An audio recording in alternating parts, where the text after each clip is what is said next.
Hello, everybody. Welcome. Today is January 20th, 2026. Welcome to Dragonfly Discussions podcast on YouTube. You can also find me on Instagram, Facebook, TikTok, and LinkedIn. First, I'm going to read the comments in the safe space reminders in the comment section. Welcome to my podcast, Dragonfly Discussions. You are welcome to enter your name and location you are from. I am thrilled you are listening, and I hope you enjoyed this session together. Safe space reminder, please use your own safe space parameters amongst the chapters I read, which may arouse emotions or memories of your own. You are welcome to excuse yourself or stay. So I'm not here to control all that. You know your own boundaries and what you're comfortable with. So do what is best for you. But I am happy that everyone is here. You can listen to it later on, or you can stay live. So we are finishing chapter 5 of Dragonflies and Demons, the book that I wrote about my life, my autobiography. And we just finished off with talking about how I am going into the SPCA as an animal control officer, making one of my dreams come true. I'm also dealing with the loss of my father, who died of glioblastoma brain cancer, and helping my stepmom get through that. It was found that there was a negligence on the side of Long's Drugs, who was prescribing my father his medication and gave him a muscle relaxer, and it was supposed to be an antibiotic, which caused his brain tumor to excel even faster, and then eventually, I think, accelerating his life, ending kind of more in a horrible way than it should have been.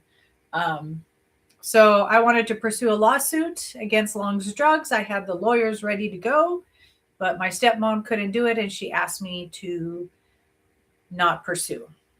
So here we are, me helping her through the stages of grief, helping her after my dad's death. My stepsister is away in Tahoe. That's where she lives. My stepbrother, Jason, lived in town in Fresno, but he's not reliable for shit. He still is not reliable for shit. Jason Ferris. So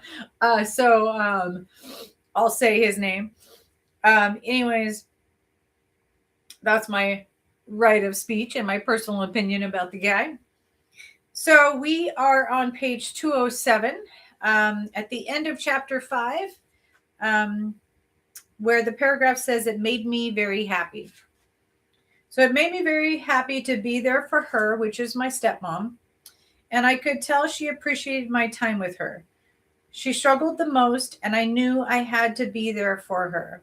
Oh, and also we're probably going to get done sooner than an hour. We don't have much left of chapter 5, so we get to break early, maybe. My mother blessed all of us children with an inheritance of $10,000. So out of my dad's inheritance that he bestowed and she got from his death, she gave each of us $10,000. Which I thought I should have got more because I was his natural daughter, but hey. Also, to our surprise, she took us on a Disney cruise to the Caribbean islands. It was an incredible experience as I felt absolutely in love with the ocean. My first cruise in my entire life. I had never been on the ocean, never been in anything that fancy like a ship Disney cruise offers. Holy cow. Oh my God. I think it was one of the second ships that they had. Now they have like 7 or 10 ships now. It was an incredible experience as I fell absolutely in love with the ocean. She purchased balcony rooms for all of us, which allowed us to enjoy every morning and every night on our private balcony overlooking the ocean as the sun rose and sat on the crest of the earth. And oh my gosh, having a balcony, you have to have a balcony. And watch the sunrise and the sunset on the ocean is phenomenal. I tell you, if I could move my mattress out on that balcony, I would have. I would have stayed out there the whole entire time. It was so amazing. So if you can afford it, get yourself a balcony room. I went on a second cruise and I got a balcony room, and that was my saving grace from feeling so seasick, was having that balcony, honestly.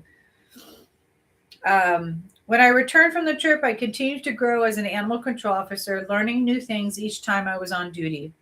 I learned how to shoot a tranquilizer gun, load the Tilazol medication into the dart, and aim at a target. I learned police dispatch codes and established relationships with the Visalia Police Department and dispatchers. I was able to get the majority of the city in compliance and paying their fines on time for animal misdemeanors. So I got my badge. I'm now on patrol as an animal control officer in the city of Visalia. I'm now getting people to pay their fines, pour money into the city, obey the laws, better improve the conditions for animals. Like, I was a really kick-ass officer in my first year. I love my life and responsibilities as an officer. I took it very seriously and was even in the newspaper one time for saving a neighborhood from 3 vicious pit bulls who were terrorizing the place. It took 3 of us animal control officers and 2 police officers to tackle and corner the dogs. But within a few hours, the dogs were detained and the neighborhood was safe again. Yeah, we were running all throughout the neighborhood trying to catch these 3 vicious pit bulls. And when they're in a pack like that, it's very dangerous. But we got them all cornered and we got them detained in our snare poles. And somehow the news came out and I was on the news in the newspaper. So that was pretty cool. The rush and adrenaline felt incredible whenever I was on duty. I loved every minute of it. I rescued an acutely malnourished German Shepherd off a tiny island that was stranded there for weeks. So in Visalia, down on Mooney, goes way far into Tulare almost. There's Mooney Grove Park, I think it is. And there's like a little island, and you could get paddle boats. And you used to be able to get paddle boats and be able to row around this water thing. Somehow this dog got onto the island and couldn't get its way back and had been there for weeks. And people had tried to call, try to get the dog. Nobody could seem to find the dog. Well, I'm like, I got the call and you'll see what happens.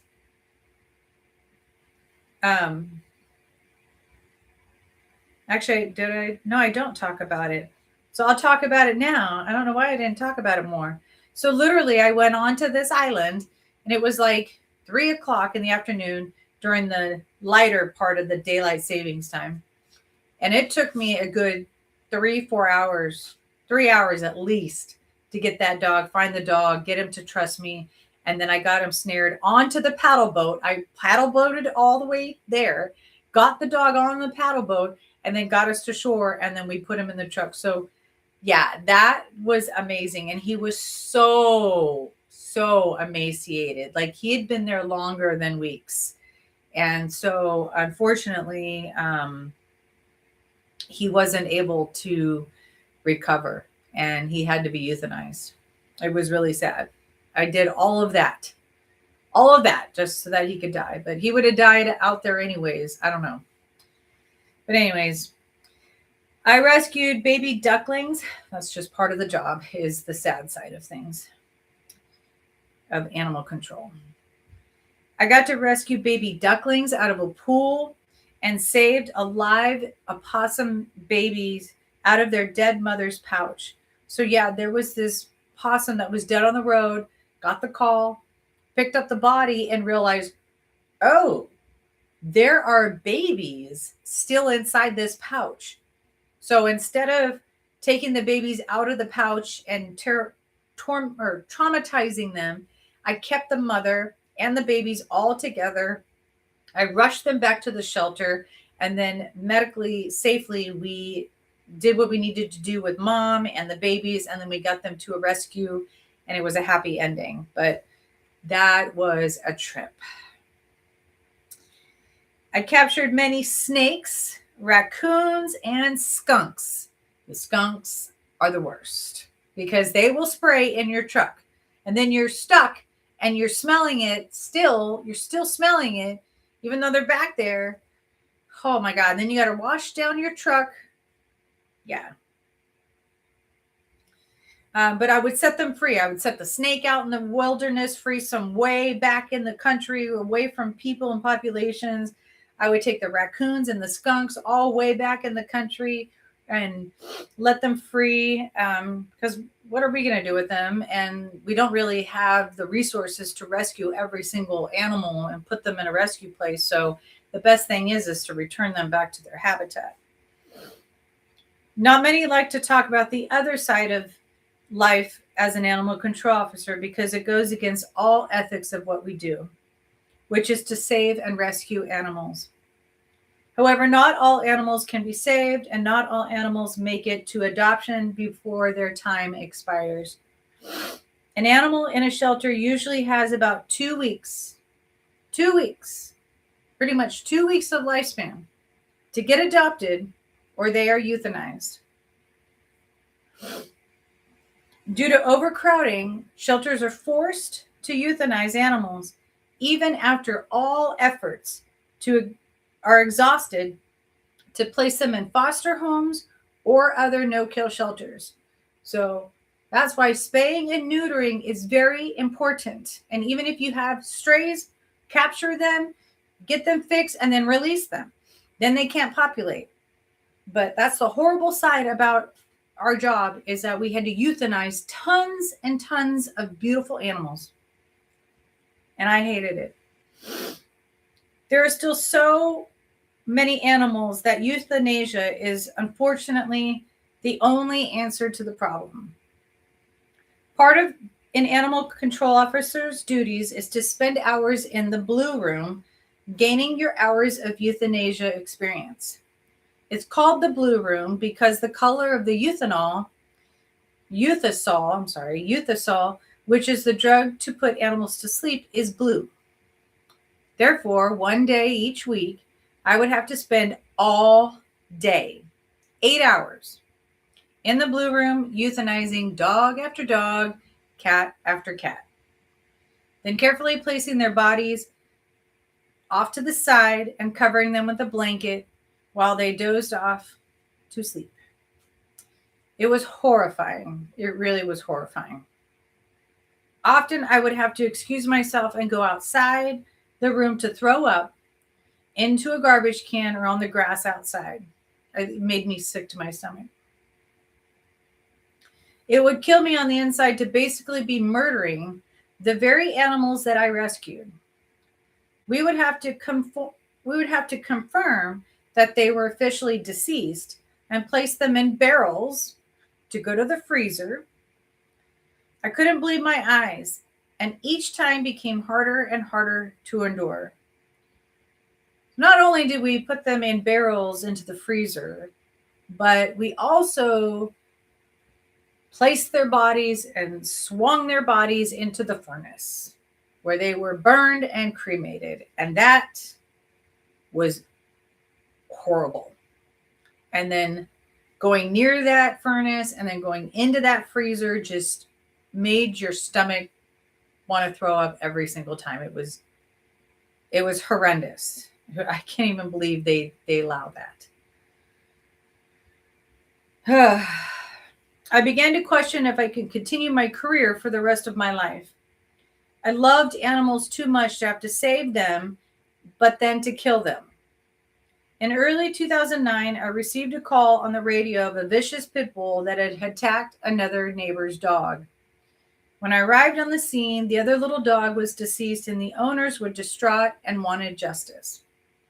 Police backup arrived where they kept the people calm as I tended to the animal scene. I spotted the pit bull responsible for the tragedy as he had blood all over his white face. So he was a beautiful pit bull and he was all bloody from killing this little dog. Nino was his name.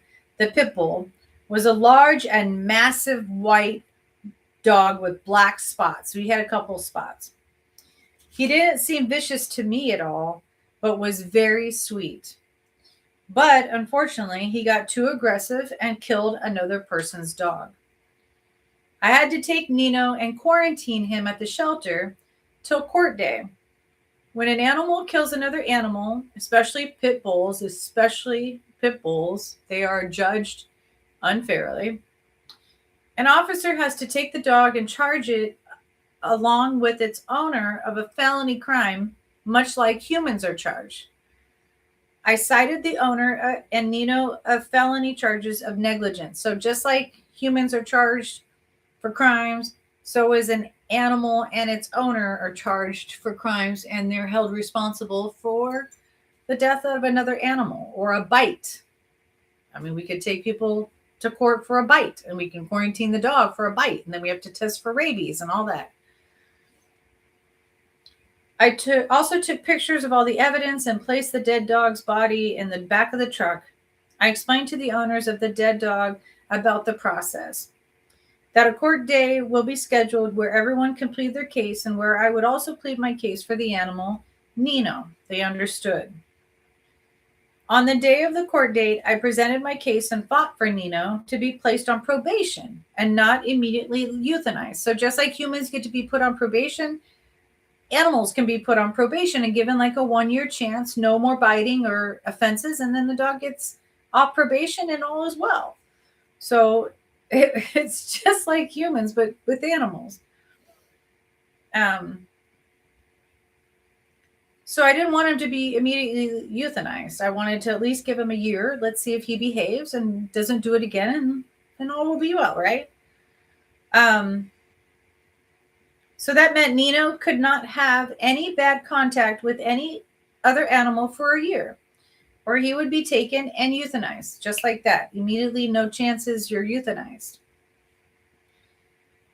The owners thanked me, and I told them to get Nino out of the shelter. So now the dog's been in the shelter, and each day the dog is in the shelter charges. And I don't think it's fair, but the fees start racking up the longer the dog or the animal stays in the shelter. So by the time you need to bail the animal out, it could be a couple $100, depending. They said they would come get Nino. For over a week after that, Nino never got picked up. I made contact with his owners and even went by the house, but they were nowhere to be found. Like literally these owners just abandoned their dog. And I'm like, what the hell?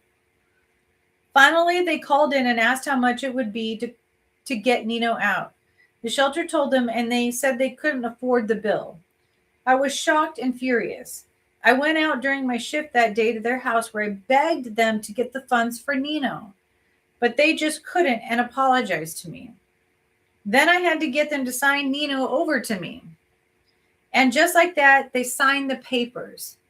Just like that. They just signed their dog away. Like, with a very broken heart, I drove back to the shelter to talk to my director. I was like, there's got to be something we can do. Like, this is insane. I can't let this dog die. I wanted to save Nino, but she explained to me that there was no option left for him.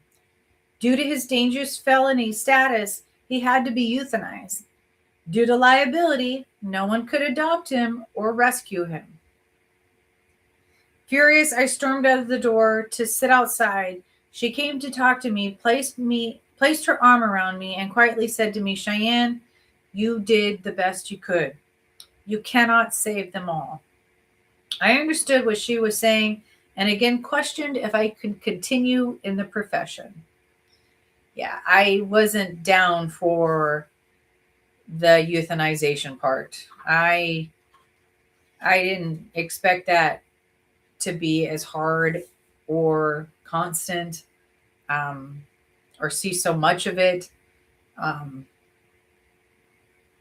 Yeah. So we are on page 211, subchapter Shades of Grief. During the first years after my father passed, my stepmother stayed in the Harrison house. So the Harrison house, if you've been following along, was the house where I grew up majority of my life. It's the house here in Fresno that still exists, and it's the house where my father passed away in. So the Harrison house has a lot of meaning, still has a lot of meaning. I go by that house often, And when I'm in the area or whatever, I'll purposely drive down that street just to sit and be in the presence of that house and the memories of my dad's last moments alive here on this planet was at that house. So that's the Harrison house. It was this huge, beautiful house. Eventually, it became too much for her to endure with all the memories. Then there was also the full maintenance of the house. So the house was a huge house, had a huge yard, huge backyard, a lot of maintenance for a single widower, older woman, able to take care of much longer. So she decided to move out of the Harrison house once and for all.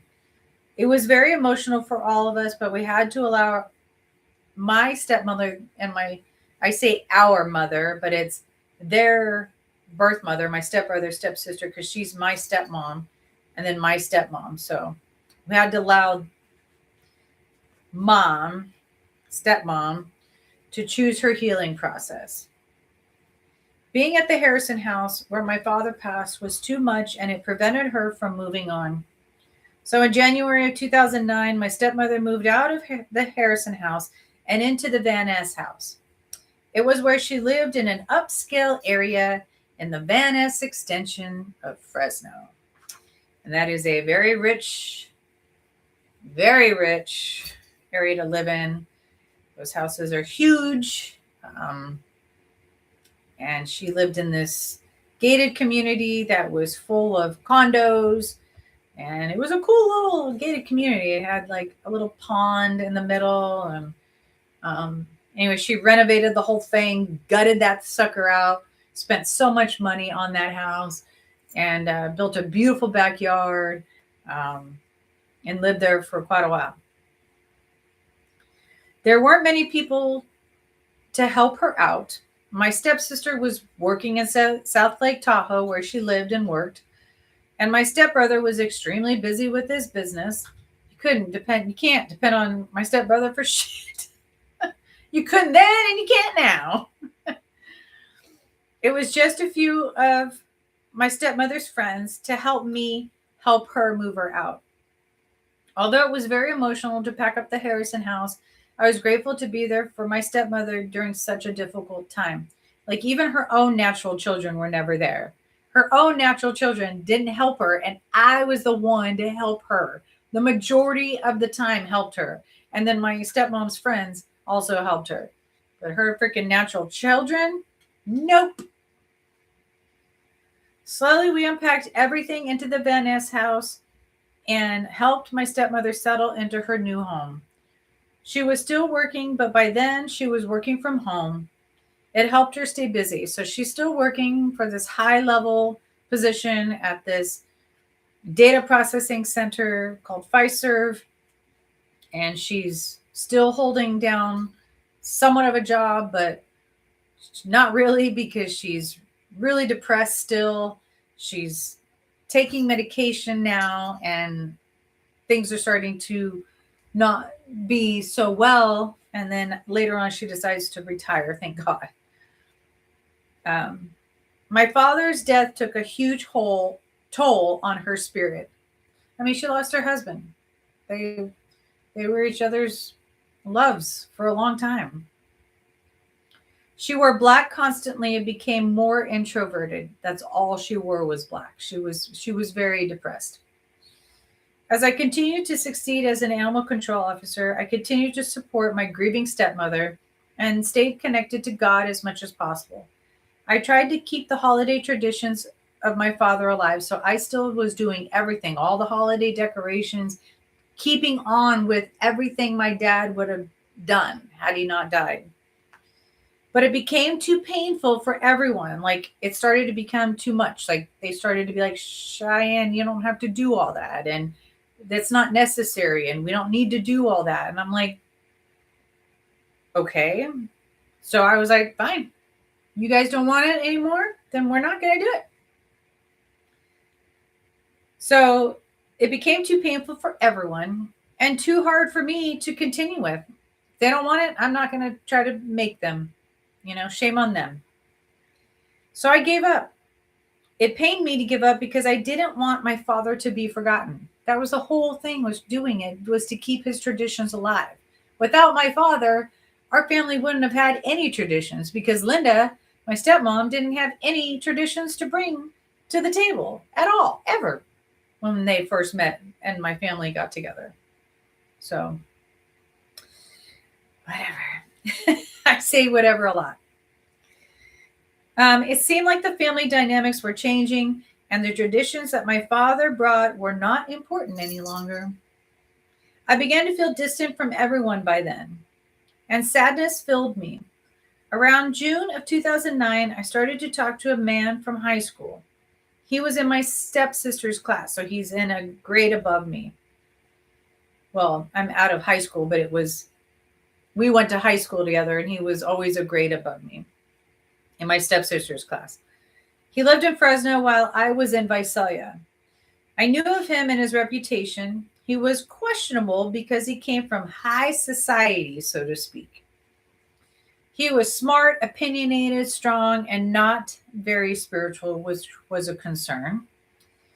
Even so, something about him captivated me, and I allowed myself to bring him into my life. Because we went to high school together, I felt like we already had a lot in common and immediately felt comfortable with him. Over time, Mike and I became a couple. I was in my first relationship after New Life for Girls and Mark, which was around 5 years ago. It was exciting to have a boyfriend again. So here I am after rehab. I'm now home from rehab for about over a year or two, and I'm now entertaining the idea of dating. And Mike seemed to be comfortable enough where we went to high school and kind of knew of him. So I trusted him a little bit and decided to have my first relationship with him. Mark was my boyfriend when I was arrested for the very final time before my last rehab. Mark and I did drugs together, so I didn't go back to him. I just didn't. I figured it was probably not safe, probably not the best idea to go back to somebody that you just relapsed with and you're trying to stay sober. So, and Mark was never really sober either. He was still playing around with drugs. He was still going in and out of prison. And so why would I go back to that? So we saw each other as much as possible. He was more of a drinker than I was. So Mike was definitely more of a drinker than I was at the time. I mean, I had a couple glasses of wine, but it wasn't a big deal. And he smoked cigarettes a lot, which I was not fond of. I hate cigarette smoke. Cigarette, anything. Can't stand it. So the fact that I dated a cigarette smoker was compromising a lot.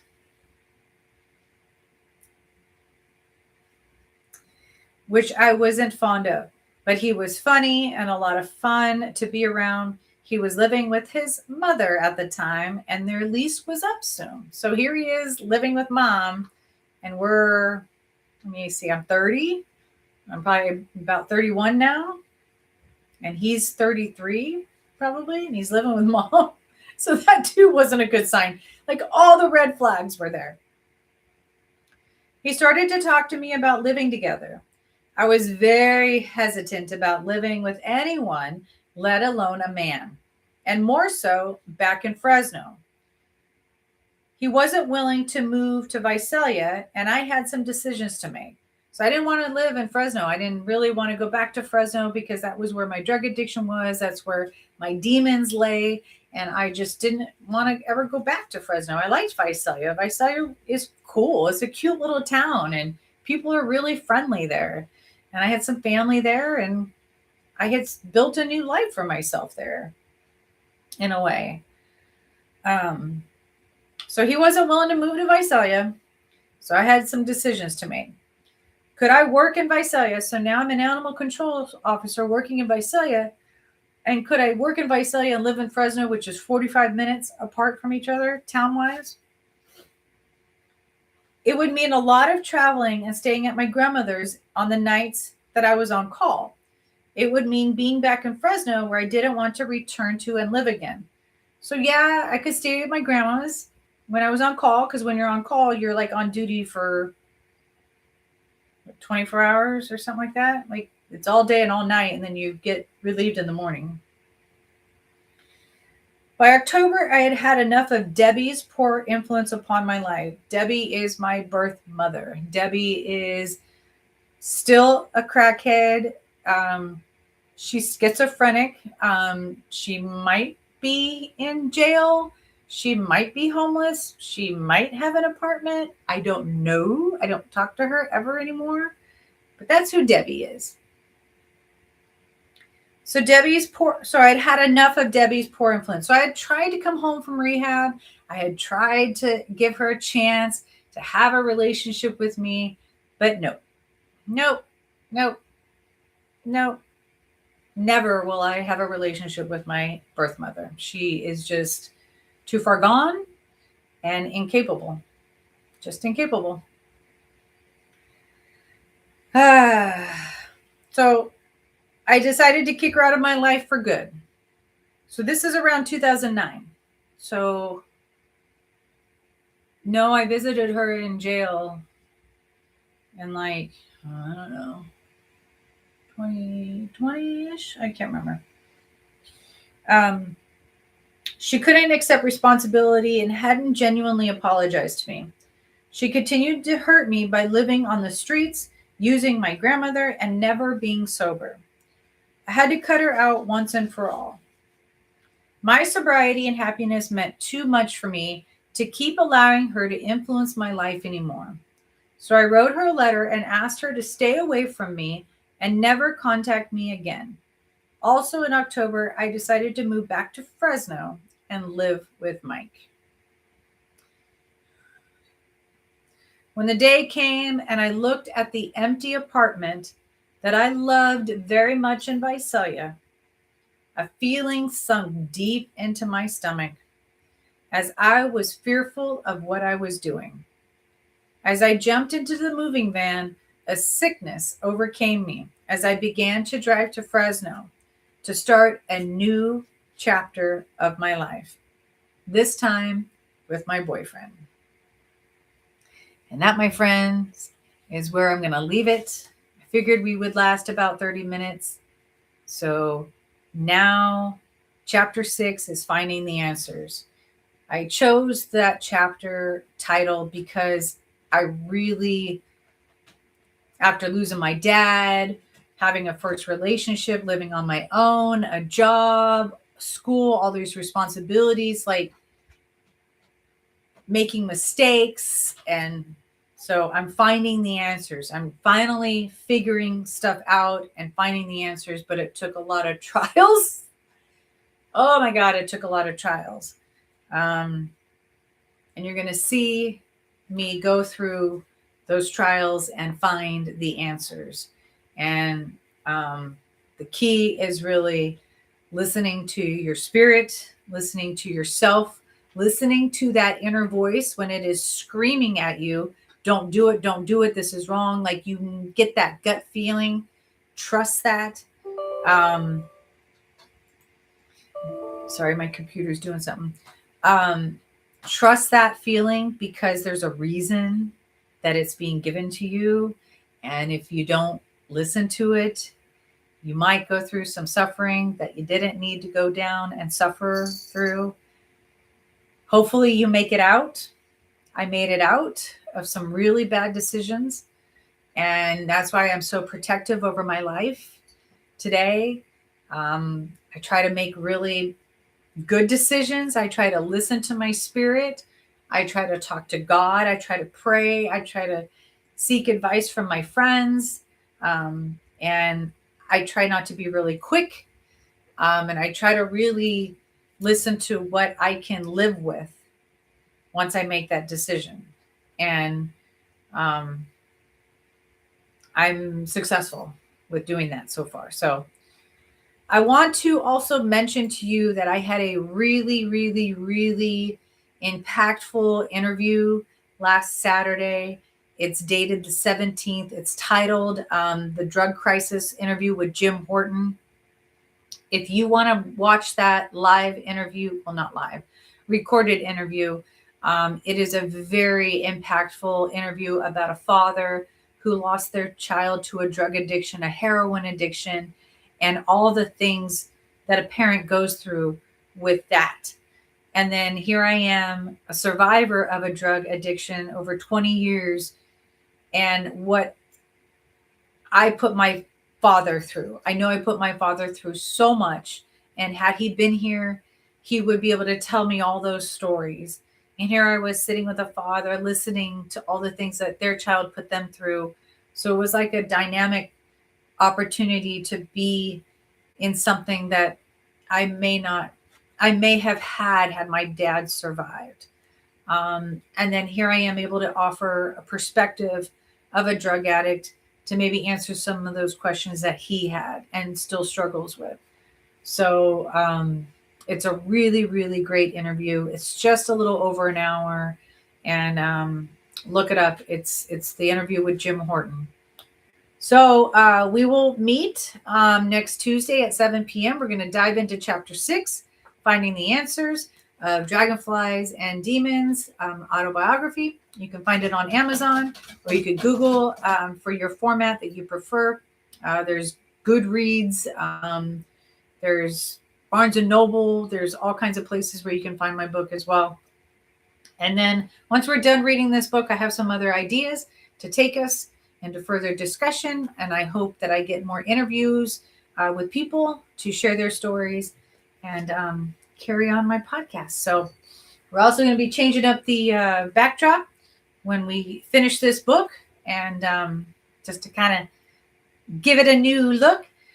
So stay tuned for that. And I'm also doing another interview February 4th with Mars, who is a holistic massage therapist that reads into your body intuitively and seeks out those parts of your body that you're holding, maybe trauma or anger, or you're tense. It's amazing what we will hold in our bodies, and then that can lead to cancer. It could lead to heart disease. It could lead to depression. It could lead to all kinds of things. So I hope you'll listen in on February 4th for that. That's a Saturday at 11 a.m. So anyways, thank you. Good night early, and see you Tuesday. Bye.